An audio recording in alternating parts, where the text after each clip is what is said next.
guys, so I'm here with Kiara so that you have something to look at. And today's video is something that has been requested several times. I've been meaning to make it for a long time and figured I would just do it today.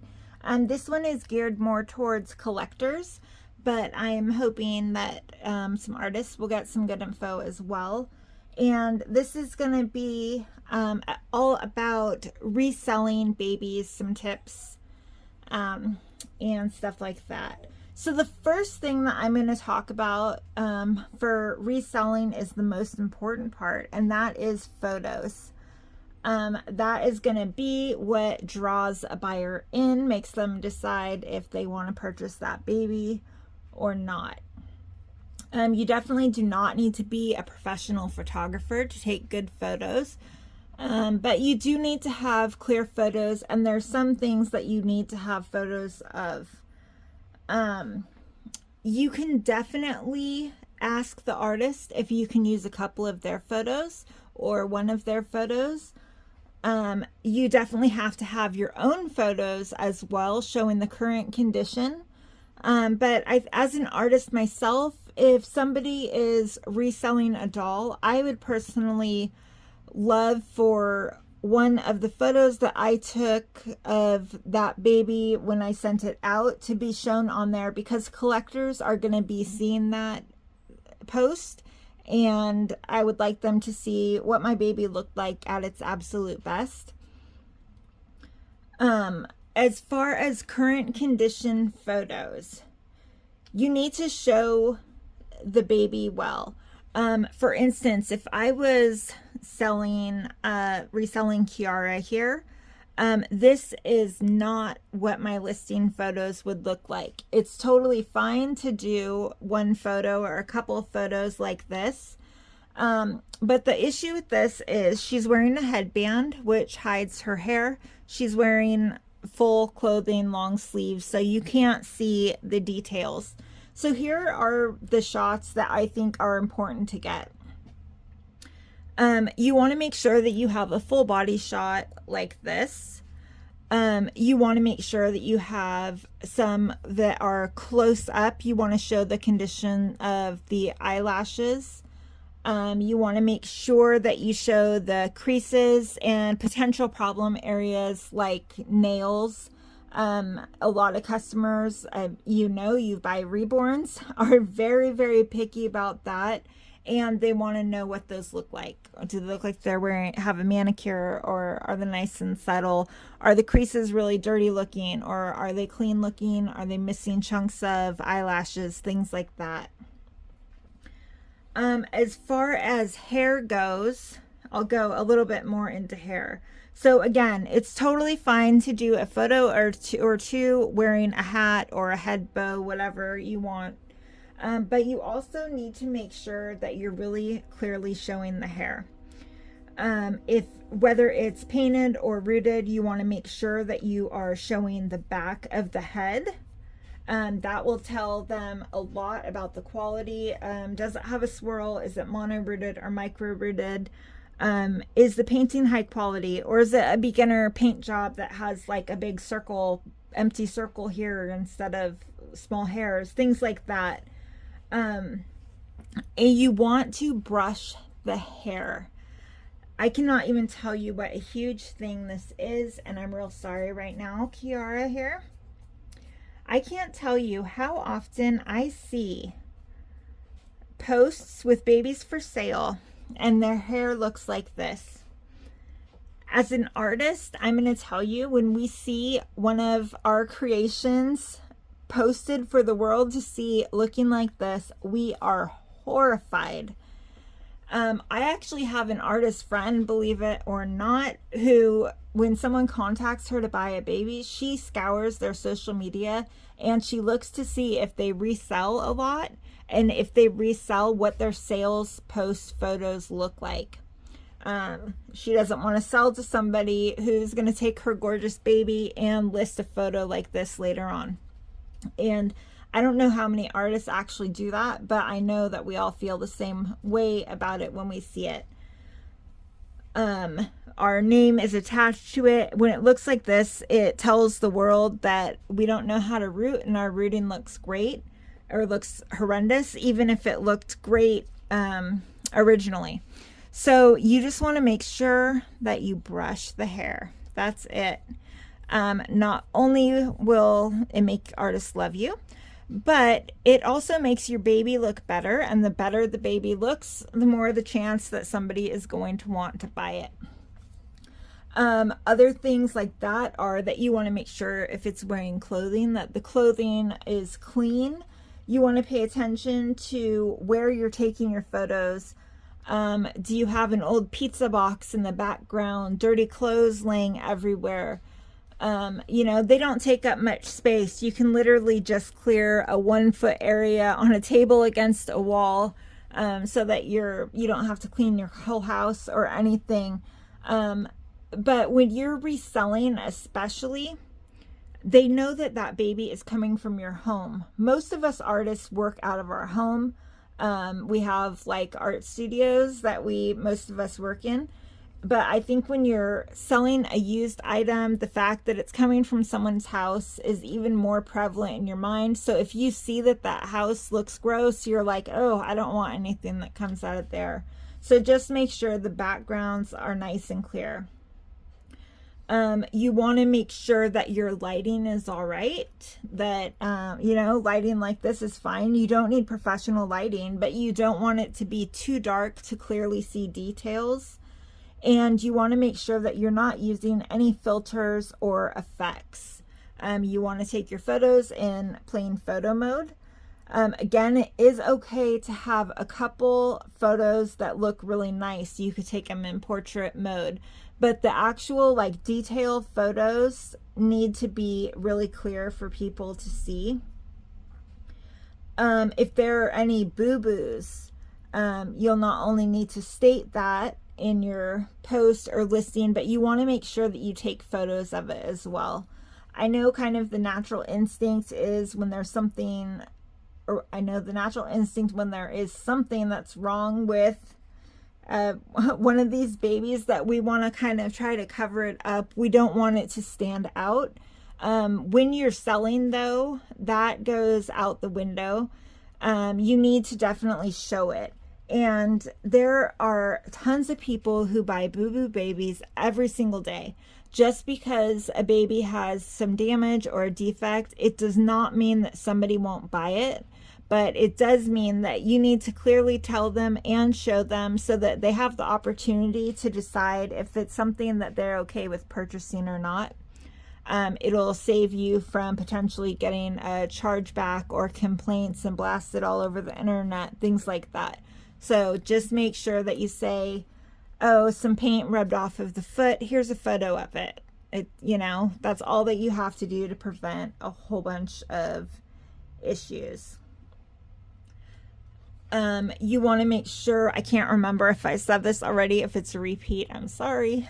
But you want to make sure that you take some photos, either just in a onesie or just with the cloth body even, with no clothes on, so that they can see the limb length, if they're full limbs, and what kind of body it has, if it's a jointed body or if it's a normal body. People want to see that kind of stuff, and then they can also kind of gauge like what the filling looks like. If it comes with a belly plate or something, I would do like a photo of it separately like that, so that they can see the painting on the belly plate. You basically just want to show everything. Like I would normally do probably like 20 photos is a good amount of photos. And just do your best. You don't have to have like professional poses or anything like that. They just need to accurately portray what the baby looks like to your eye. Another big part is pricing appropriately. If you're reselling, you will have a general idea because you know how much you paid for that baby. And you know, it really bums me out because these are collectible art pieces. In pretty much every single other area of art, if you buy a painting, it gets more valuable with time. It's not like a used car where a new car where the value drops the second you drive off of the lot. And I think it's a real shame that Reborns most of the time are like that. If you are selling a secondhand Reborn, most people are not going to want to pay what you paid for it. But I would really look at the condition of your Reborn. Does it have any damage? Is it exactly the same as it came from the artist? Was the artist a well-known high-end artist? Is the sculpt that you have a sculpt that's now worth a lot of money? Things like that can all affect price. I do have a pricing video that you're more than welcome to watch that might help you out a little bit with that. But you just want to make sure that it's priced appropriately. If you bought this baby for $1,000, you've had it for a year and it has paint rubs all over the fingers and toes and it's missing patches of hair, you're not going to be able to sell that baby for $1,000. So you want to make sure that you are being realistic with how much you're charging. As far as places to list, you can list on reborns.com. They are the only like Reborn specific site that allows used dolls to be sold. And then of course there's like eBay, Mercari, Craigslist, Facebook Marketplace, things like that, or just posting on social media. And I think that that is what the majority of people do that don't want to get like a reborns.com account. They don't want to pay for it. You know, maybe you're new to Reborns, you bought one, they're not for you, you want to resell it, and social media is a good way to do that. You can share it on your own social media, and you can also go into all of the Reborn groups that allow sales and post the baby for sale in there. You can keep an eye out for posts with people looking for something, looking for a specific type of baby. I would say if you do that, definitely be respectful. I cannot tell you how many times I'll see somebody and they say, I'm looking for a sleep baby, sculpted kits only, no bountiful baby kits. And then you'll get a flood of awake bountiful baby reborns. So just make sure if you're responding to posts, do it with things that you like, and of course follow the group rules. Some groups require that you post a safety photo, so just look at what the rules are for listings for things for sale and just follow that. They vary group to group. As far as the actual post that you're going to make to sell the baby, it needs to be short and sweet, but it needs to have all of the pertinent information. The big things that people want to see when they look at a post is they want to know what the baby is, who created the baby, how much does it cost, where do you ship to where they are, and how do they pay you? Where do they go to buy it, or how do they pay you? Those are the big things. There's some other things, but those are the huge things. So first we'll go over like pricing and shipping. So you need to clearly state how much the baby costs. That should be one of the very first things in your post. And as far as shipping goes, is shipping it free? Are they going to be paying calculated rates? Are you charging a flat rate for shipping? And that is really important. I've actually seen a lot of surveys and studies that show if you do not list the price of something, 85% of people will not respond to you. And I see that a lot on Reborn posts. They'll say, PM me for more info. And most of the time nobody does. And then they're still trying to sell that baby months later. What happens is a large majority of people, when they see PM me for more info instead of an actual price, they assume that that means that the baby is out of their price range and they won't be able to afford it. And then there's also a large amount of people who think that it is super shady. They think that if you're not listing a price, that means that you're probably giving different people different prices, and they don't want to deal with you because of that. So you always want to make sure that you list how much you're selling it for. Again, you want to make sure that you list the sculpt name. If you bought Kiara here and you were reselling her and you had named her Kimberly, you wouldn't say Kimberly for sale. You would say Kiara for sale, sculpted by Nikki Johnston. And then you would also want to make sure that you put the artist information as well. Whoever created the artist, not the artist parents, whoever created the baby, you want to put their info. If you're doing it on social media, you can definitely like tag the artist. It's always a really nice thing for you to do. Well, I shouldn't say always. There are a couple situations where that might be different. If you have changed the baby in any way, then you should reach out to the artist before you list it for sale so that you guys can discuss what the artist wants you to do. I would say most of the time, say that you bought a bald baby from me and then you rooted it, or you had somebody else root it. If you were reselling it, I would expect you to say painted by Eborns, rooted by so-and-so. I don't know if the rooting would be better than mine or worse than mine, but I want people to know that that is not my rooting. Every time you resell a baby and you have the artist's info, you're like an advertisement for us. So what we create needs to be accurate. I wouldn't want someone to think, oh my goodness, I did stab and grab rooting when I don't do that kind of rooting. People would see it and go, oh my God, I'm never buying from her. Look at how awful the rooting is on that baby. So you want to make sure that you did it. If you personally, say you touched up the baby, maybe you wanted to add more blush or tone something down, you would want to say originally painted by Eborns, touch-ups, or that you did something. You want to make sure that you're saying that this is not how the artist finished this baby. Something else has been done to it, and that's just really, really important. You want to make sure that you have the size of the baby listed, the length, and of course the weight.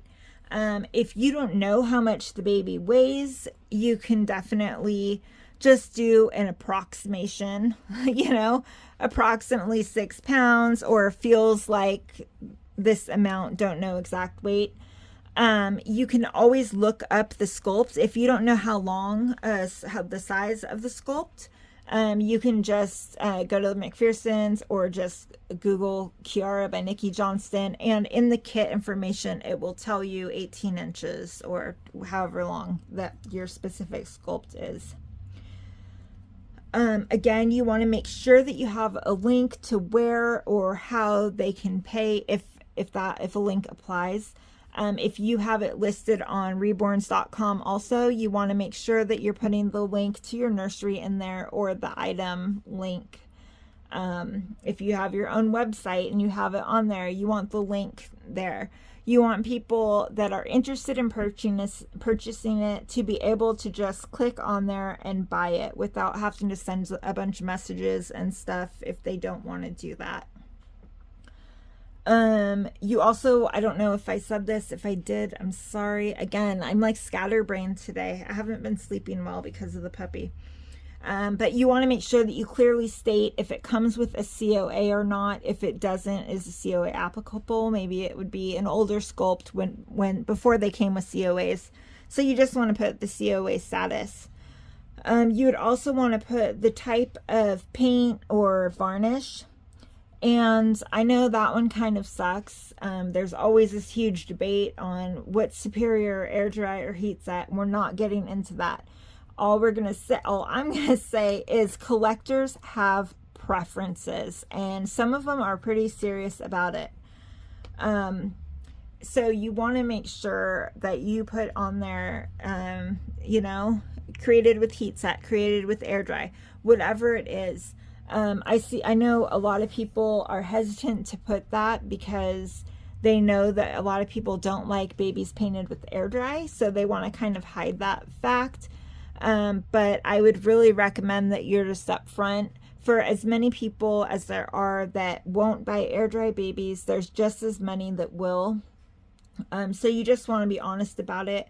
And honestly, it will save you a lot of time. If you have all of this info on here that they need to make a decision about whether or not the baby is for them, it's going to save you from having all of these messages back and forth where maybe the 20th message in, they go, oh yeah, what was the baby painted with? And you say, oh, it's an air dry baby. And then they go, oh, never mind, I don't want it. And I see posts like that a lot from people, oh, I'm so tired of these time wasters. And honestly, if you have all of the information that somebody could need and not a whole bunch of excess information that they don't need, that they have to weed through, the chance of you having to answer a million questions are going to be so much less because you already answered all of those questions. Another thing is I would not put like a story in there. I see that a lot too. Like, you know, my dog needs surgery. I just got evicted. My car broke down. I need to sell. And what happens when you do that is maybe there'll be a couple of people that feel bad for you that might want buy the baby that wouldn't normally buy the baby. But most of the people, it turns them off when they think someone's using some kind of sob story to try to get them to buy something. So I would just recommend you don't need to put your reasons. The only time where it might be a good idea to put a small blurb about it is if you've been posting in groups for weeks that you're expecting this baby, you get the baby, and then you list it for sale the next day. It might be applicable to say, just got her yesterday, but the sculpt's not for me, or something like that, so that they don't think that there's something wrong with it if you're in the community and they know that you've been waiting for that baby. Another huge thing to put in your listing is smoke and pet status. If anybody in your household smokes, even outside, I would definitely put that in your listing. A lot of times smokers think that nobody can smell it. When people smoke, they don't really smell the smoke. They don't know what they smell like. But trust me, non-smokers, we know what it smells like. And there seems to be a whole lot of people in the Reborn community that are very sensitive to smells and have allergies to smoke. I've seen it more in the Reborn community than I have in the medical field. So that is really important. If you smoke, or if someone in your household smokes, you know, you could say only smoke outside, but just so they know that if there's an odor, if there will be one, even if you smoke outside, it's on your clothing, you touch things on your hands, so that can get transferred and people can be sensitive to that. Also with pets, people have pet allergies. I always clearly say I have pets. They're not around the Reborn babies, but I can't guarantee that there won't be a stray pet hair or two. If you have a strong dog allergy, you shouldn't buy from me. You know, obviously I'm not putting the Reborns anywhere where my dogs are touching them, but I touch my dogs. And so there could be a stray hair transfer that I don't get with my lint roller or something like that. So you just want to make sure that you're upfront. Honestly, transparency is the key. There's a lot of things people worry about when they go to resell, where they think, oh, this doesn't look good, that doesn't look good. In general, people just want to know what they're buying. It doesn't have to be perfect. It just has to be honest. And I've seen people buy these crazy boo-boo babies that I never thought anybody would buy. Like, there is seriously a baby for everybody. So, you know, if there's a problem with your issue with one of your babies and you're not selling, I would just go over the stuff that I told you. Take a huge look at your photos. That is usually, that and your pricing are generally the biggest things. I would definitely on your photos either dress the baby gender neutral or dress it however that baby is usually seen, or you could also take photos as both genders. If you have like Levi by Bonnie Brown and you chose to have that baby as a girl, it's probably going to sell better if you take photos as a boy, because not many people think that Levi looks like a girl. Like things like that can just really make a huge difference. If you've been trying to sell a baby for a while and no one is buying, I would definitely like slow your posts down on it for a few days and take brand new photos, new outfits, new background, completely new photos, different angles. And a lot of times that will do the trick. You know, again, you can do different angles, but you want to make sure that you have a variety.